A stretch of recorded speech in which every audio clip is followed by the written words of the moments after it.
senhoras e senhores deputados, esta tribuna, senhor presidente, tratar de um tema que está mobilizando praticamente, vou usar a expressão, o pensamento nacional.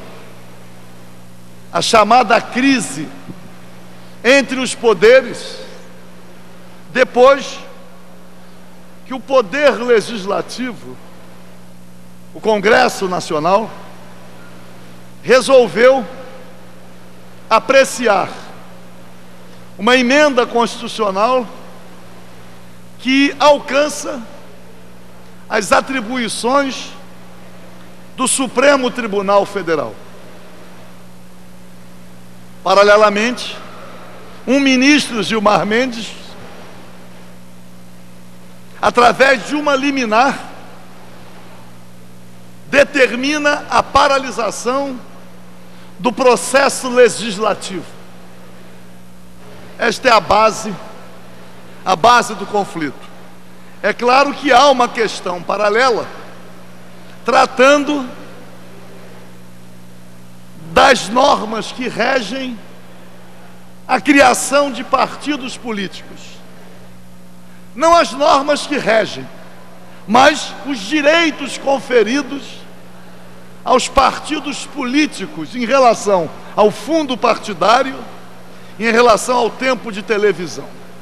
Há a interpretação de que o objetivo consiste única e exclusivamente em criar obstáculos para o surgimento de candidaturas à presidência da República. Mas, senhor presidente, tive eu a oportunidade, a honrosa oportunidade de participar da elaboração da Constituição promulgada no dia 5 de outubro de 88. Estou lá com o meu nome inserido no rol daqueles que se apresentam como signatários da Constituição Cidadã, assim adjetivada pelo grande Ulisses Guimarães. E a Constituição de 88, superando os famigerados decretos-leis, criou a figura da medida provisória. E a medida provisória se destinava a conferir ao chefe do Poder Executivo uma iniciativa legislativa em situação de relevância e urgência. Obviamente, seriam situações excepcionalíssimas.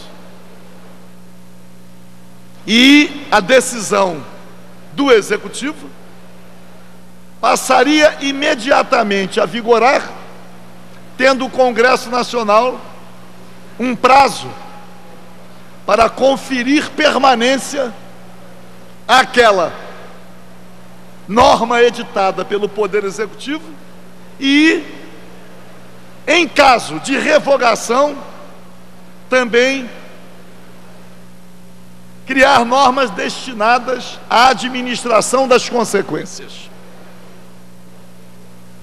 Mas, promulgada a Constituição, constando esse dispositivo, presidia a nossa infeliz República o senhor José Sarney,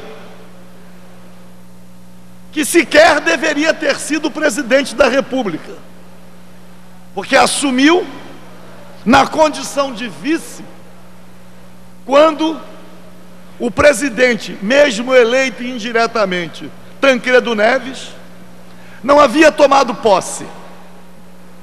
Naturalmente, foi uma posse decorrente de um acordo, porque ninguém imaginava que Tancredo Neves pudesse morrer de infecção hospitalar. que a diverticulite, que foi a razão da cirurgia, era considerada uma cirurgia de pequeníssima complexidade. Mas o presidente morreu de infecção hospitalar e a responsabilidade pela conclusão da transição do regime autoritário, ditatorial, para um regime democrático, a responsabilidade coube ao senhor José Sarney, que na verdade tinha muito mais compromisso com o regime que estava para ser superado do que com o futuro do país. E promulgada a Constituição, o senhor José Sarney passou a se utilizar abusivamente do instrumento da medida provisória. Aliás, no período de governo que lhe restou, depois de promulgada a Constituição, foram mais de 100. E ali passamos a ter o primeiro problema institucional, porque o Congresso Nacional, por sua maioria, capitulou diante da força de cooptação do Poder Executivo. E as medidas provisórias foram sendo editadas, mesmo sem a existência, no concernente ao mérito, de qualquer relevância ou urgência. Aliás, a edição irresponsável e continuada, a profusão das medidas provisórias, a profusão praticamente representou um obstáculo para que a Constituição fosse regulamentada, o que até hoje nem o foi. Vem o período Collor-Itamar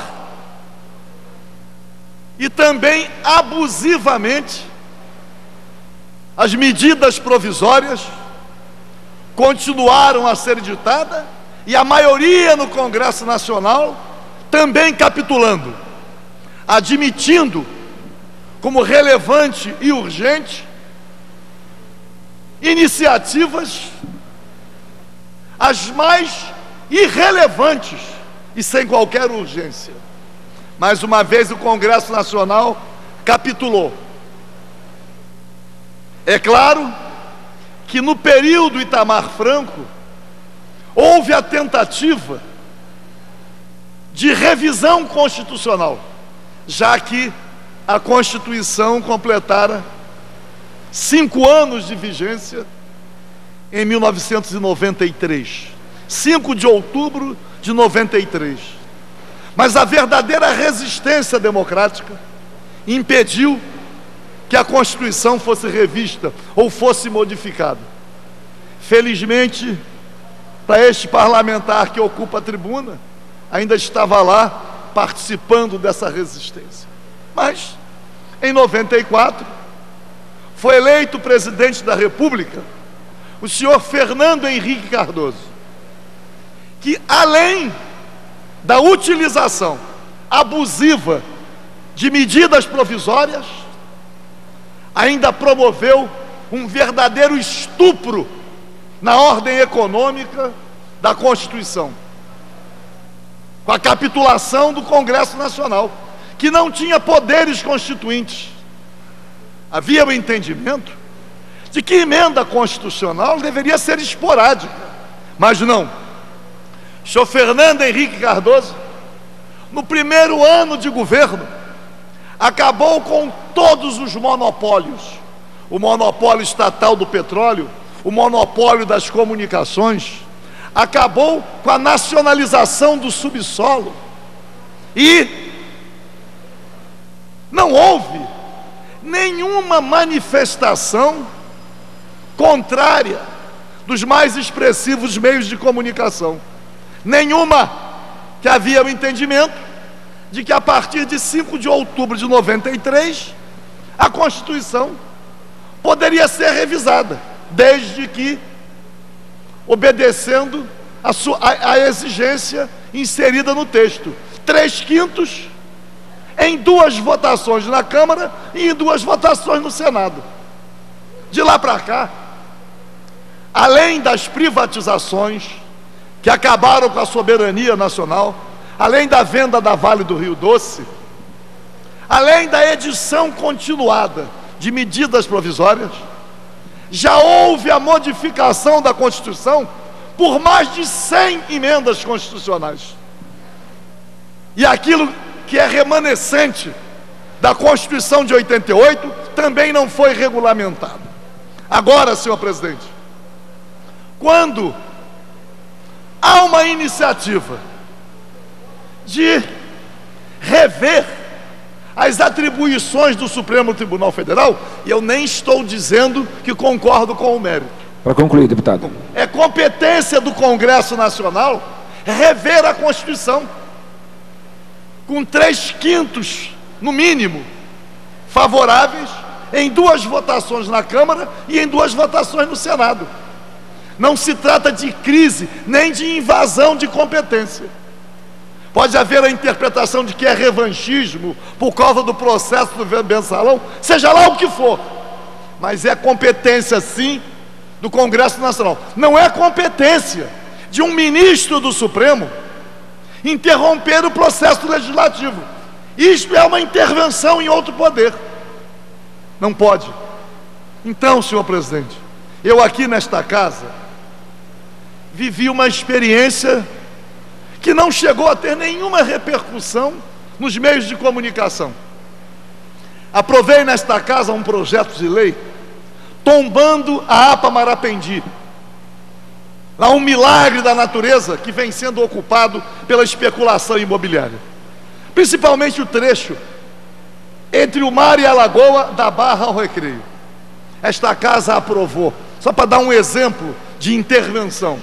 E aí, senhor presidente, uma empresa com sede no Panamá, tendo um representante no Brasil, contratou o escritório de advocacia de um desembargador aposentado, que ingressou com um mandado de segurança, e um outro desembargador concedeu uma liminar, determinando à governadora Rosinha Garotinho que ela se abstivesse de sancionar ou vetar o projeto, e se já tivesse feito, que não publicasse. Veja, eu vou concluir. O processo, senhor presidente, ficou o último ano inteiro de governo Rosinha completamente paralisado, só a liminar concedida. No final do ano, no final de 2006, dezembro de 2006, o processo foi arquivado sem a apreciação do mérito. Eleito governador Sérgio Cabral toma posse no dia 1º de janeiro, e no dia 5 de janeiro o governador Sérgio Cabral vetou o projeto.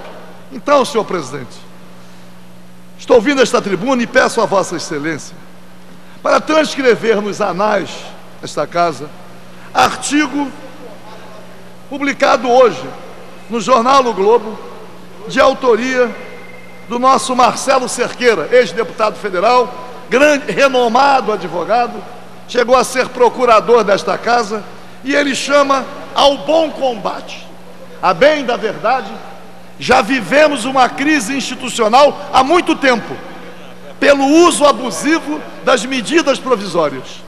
E quem quer encontrar crise institucional na tramitação de um projeto de lei no Congresso Nacional, de revisão da Constituição, que procure conhecer pelo menos a história, que vai saber que é competência do Congresso Nacional, que não pode o Supremo Tribunal interferir, nem por decisão do Pleno, quanto mais por uma liminar concedida por um ministro. Não pode. Agora, não pode também o Poder Executivo submeter o Congresso Nacional, humilhar, com medidas provisórias que certamente não têm relevância e nem urgência. O Brasil vive numa crise institucional há muito tempo. Com a promulgação da Constituição, imaginávamos que tínhamos superado a ditadura. mas tal não aconteceu. Quando o presidente Geisel disse a transição lenta, gradual e segura era de uma ditadura efetiva para outro tipo de ditadura que vivemos hoje. Portanto, senhor presidente, quem aspira pelo Estado democrático de direito tem que compreender que o Brasil é uma republiqueta que vive uma crise institucional permanente, mas é a submissão a interesses outros e grandes interesses que não representam aquilo com que sonha o povo brasileiro. Muito obrigado.